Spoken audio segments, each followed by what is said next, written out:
Partout où vous êtes, bonjour, bienvenue dans votre chaîne, la chaîne libre des Comores. Euh, Ce matin, on a eu l'honneur de recevoir l'ancien gouverneur, l'ancien candidat au gouvernorat de Ngazidja, Abdou Sandi.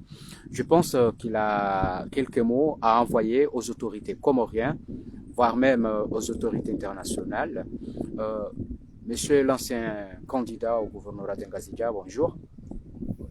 Je pense que vous avez un mot à envoyer aux citoyens. Vous avez la parole.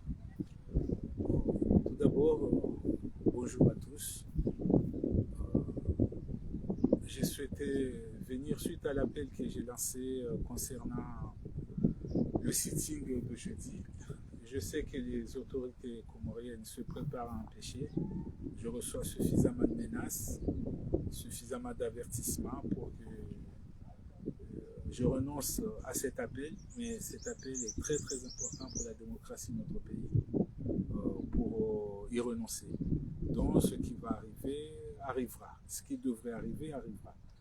Peu importe, je ne fais pas ça pour mes propres intérêts, je le fais pour le pays, pour la liberté, pour la démocratie. Quelquefois, il faut oser dire non à la dictature. C'est une véritable dictature qui est en train de s'installer tranquillement à la vue et à l'assistance de la communauté internationale. Nous ne pouvons pas, en aucun cas, rester les bras croisés, voir la naissance d'une dictature, passer d'une république à une monarchie. Ce n'est pas possible. Ça n'a pas été prévu dans notre constitution. C'est quelque chose que la classe politique comorienne ne peut pas accepter. Le pays a une constitution. Il peut être bon ou pas bon, mais il a une constitution. Jamais de notre histoire, même à l'époque du mercenariat, nous n'avons eu un gouvernement qui cherche à étouffer la population comme il est en ce moment. Aujourd'hui, j'avais lancé un appel surtout pour la classe politique comorienne, que nous devons tous nous mobiliser, oublier nos querelles et oublier nos divergences politiques pour la nation. La nation, je considère que la nation comorienne est en danger. La démocratie est en danger, la vie est en danger, notre vie sociale, notre façon de vivre, tout est en danger. Tout a été mis à plat et en danger par ce régime dictatorial qui est en train de s'installer tout doucement. On est passé d'une démocratie relative à une dictature totale. Mais aujourd'hui, je tiens surtout à signaler à la communauté internationale que tout se passe sous vos yeux. Votre silence est considéré par le régime actuel comme un consentement, comme un faveur, comme un allez-y, nous sommes là. Vous coopérez, vous avez continué à coopérer avec eux. Vous avez continué, pas le moindre protestation de la part de la communauté internationale résidant à Moroni. Ça nous étonne, nous autres, quand on sait les efforts que vous déployez pour qu'il y ait la paix dans le monde. Je fais appel aux Nations Unies, à l'Union européenne, ainsi qu'à toutes les représentations diplomatiques de notre présence sur notre territoire. C'est un appel pacifique.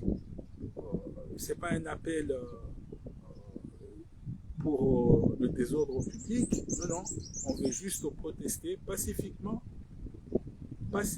à la place de l'indépendance pour dire au régime actuel que nous ne sommes pas d'accord. Nous ne voulons pas de monarchie. On ne peut pas se transmettre le pouvoir entre père et fils, entre mère et fille, entre tonton et neveu. Le pouvoir comorien doit rester démocratique, il doit rester au service du peuple. Mais là où je veux vraiment, vraiment insister, c'est auprès des autorités françaises, ici sur place. J'attends de dire par-ci, par-là, que la France n'a pas dit ceci, la France n'a pas condamné ceci. C'est ce que le régime actuel utilise comme argument pour continuer ses exactions envers la société. Mais cette fois, d'après les informations que je détiens, l'armée comorienne va intervenir pour empêcher le sitting. Et quand l'armée comorienne intervient, il y a des morts, il y a toujours des morts. Parce que c'est une armée qui n'est pas équipée pour faire face à la foule. Même s'il n'y aura pas de foule, même si on est 2 personnes, mais on sera là, mais on n'est pas préparé, l'armée comorienne n'est pas équipée pour être confrontée à une foule.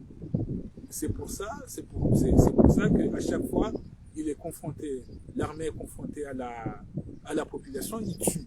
Il ne possède pas de balles en caoutchouc, ni de balles blancs, mais il n'a que des balles réelles.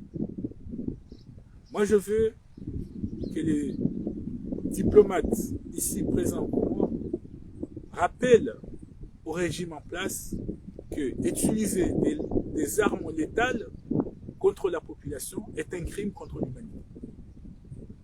Passible devant la Cour pénale internationale de la Ligue.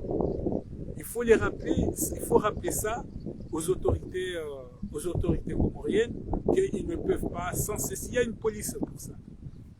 Il y a une police pour ça. Ils n'ont pas à envoyer l'armée face à la population. D'après moi, ce que je détiens, d'après les informations que je détiens, le délégué à la défense, M. Bello, a déjà sous l'option de faire intervenir l'armée, notamment la milice GIPN, contre le sitting, est déjà sur la table.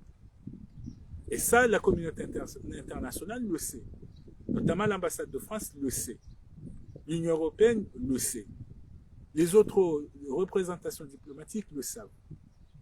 Donc, nous, ce qu'on leur demande, c'est une demande, non pas un ordre, ni un devoir à leur égard, mais nous leur demandons d'intervenir auprès de l'État comorien, de ne plus utiliser d'armes létales contre la population civile. Ça, c'est l'objet de l'appel d'aujourd'hui. Que si jamais, moi, personnellement, il m'arrive quelque chose, je me réserve le droit, si je suis encore vivant, ou je demanderai à mes proches de porter plainte contre la communauté internationale et contre le régime Azali devant la Cour pénale internationale. Parce que je sais qu'ils se préparent à intervenir et ils n'ont pas d'armes autres que des armes létales. Donc ils vont tuer. Ils ont tué, ils ont osé envoyer des militaires armés dans un stade où il y avait une foule qui n'avait même pas l'intention de faire de troubles à l'ordre public. Ils ont armé des jeunes qui n'avaient pas du tout d'expérience pour faire face à une foule. Résultat, nous avons eu un mort. C'est ce qui risque de se passer à nouveau. Et vous le savez. Alors je vous demande, s'il vous plaît, je vous demande de parler à votre régime auquel vous cautionnez, parce que vous avez cautionné Azali. Vous avez cautionné Azali. Je demande à ce que vous lui demandiez de ne pas armer de fusils avec des balles réelles face à l'hypothétique foule qui pourrait être présent le 15 août. Pardon, vous le savez très bien que la communauté internationale, il y a des limites aux actes ou bien au pouvoir d'un pays. Ils n'ont pas le droit de rentrer dans les actes internes d'un pays. Vous pensiez que par rapport au décret rédigé, déclaré, publié par le président de la République en attribuant certains pouvoirs à son secrétaire général, est-ce que vous pensez que la communauté internationale a une voix qui pourra faire retourner ce décret des deux La deuxième question que j'ai voulu vous poser, est-ce qu'en ce moment qu'on parle, est-ce que vous avez déjà demandé l'autorisation à la préfecture, puisque normalement, si vous voulez faire un sitting ou bien une manifestation, la plupart du temps, on nous demande toujours de demander une autorisation. Et si l'autorisation ne vous y a pas attribuée, est-ce que vous allez organiser ce sitting? Ils doivent... le président n'a pas... Il n'a pas transféré tous ses pouvoirs au secrétaire général. Il a transféré avant tout à son fils. Il y a eu des secrétaires généraux dans ce pays. Beaucoup plus de secrétaires généraux n'ont jamais reçu autant de pouvoir comme l'est son fils actuellement. Donc on considère que ce n'est pas un transfert de pouvoir ou de compétences au secrétaire général. Non, c'est un transfert. C'est la mise sous tutelle de l'État à son fils. Comment peut-on comprendre que le président, c'est vrai, ça peut s'expliquer, il n'est jamais là. Le président n'est jamais là, donc il a besoin de quelqu'un pour gouverner le pays. Mais pour cela, notre constitution est claire. C'est le ministre premier. Parce qu'en réalité, il est peut-être dans l'incapacité de diriger le pays. Quelqu'un qui dirige un pays et qui n'est jamais là, ça commence à poser des questions sur son état réel, son état de santé réel. Est-ce qu'il est malade? Est-ce qu'il a... Mais en tout cas, certaines personnes, nous avons commencé à nous poser des questions. Nous ne demandons pas à la communauté internationale de se manifester ou de dire qu'ils sont contre un décret. C'est pas ce qu'on leur demande. C'est un rappel au gouvernement qu'il est interdit d'utiliser des armes létales contre la population civile. Concernant le décret, non, je ne demande rien au niveau de la communauté internationale. C'est la classe politique comorienne qui doit se manifester immédiatement. Si la population comorienne veut rejoindre les leaders politiques de ce pays, c'est parfait. Mais sinon, dans le cas, c'est tous les leaders politiques. C'est tous les leaders politiques depuis Anjouan, Moeli, Ngazika, et voire même au sein de la diaspora, qui doivent manifester, qui doivent se mettre en ordre de bataille pour la préservation de la paix et la démocratie dans notre pays. Ce n'est pas la communauté internationale. La communauté internationale, je la comprends très bien. Elle ne peut pas intervenir aux affaires pour des questions de souveraineté nationale. On ne leur demande pas. Mais par contre, le droit à l'ingérence humanitaire, ils ont le droit de... Ça, c'est parfaitement dans leur droit de demander à l'État comorien, de demander au régime sur place de ne pas utiliser d'armes létales contre la population civile. Ça, c'est quelque chose qui est parfaitement dans leur droit. C'est se prononcer en disant que, attention, ne pas utiliser d'armes létales contre les gens qui seront présents sur le site. Je n'ai pas fait appel à la population comorienne, je n'ai pas fait appel à un soulèvement populaire. Non, un sitting de la classe politique, je dis bien la classe politique. Et en même temps, j'espère que tous les démocrates de l'Union des Comores, de Fomboni en Tsamoto, ils vont tous, le 15, manifester leur désapprobation de ce décret dictatorial. On a transformé notre pays en royaume. Pensez-vous que vos collègues ou bien les hommes politiques comoriens qui opposent le pouvoir actuel vont répondre à ce sitting? Ça, c'est le peuple comorien qui les jugera. Ça, moi, je ne me permettrai pas de juger quiconque ou de dire, j'ai lancé l'appel. Il fallait le faire, je l'ai fait. Il fallait absolument le faire. Nous avons pris aussi tous les dispositifs pour envoyer l'autorisation. Nous avons fait tout ce qui est légalement pour nous permettre, nous sommes en train de faire, pour permettre à une autorisation et pour que ça se passe bien. nous n'appelons pas à un confrontement entre la population contre le régime. Non, non.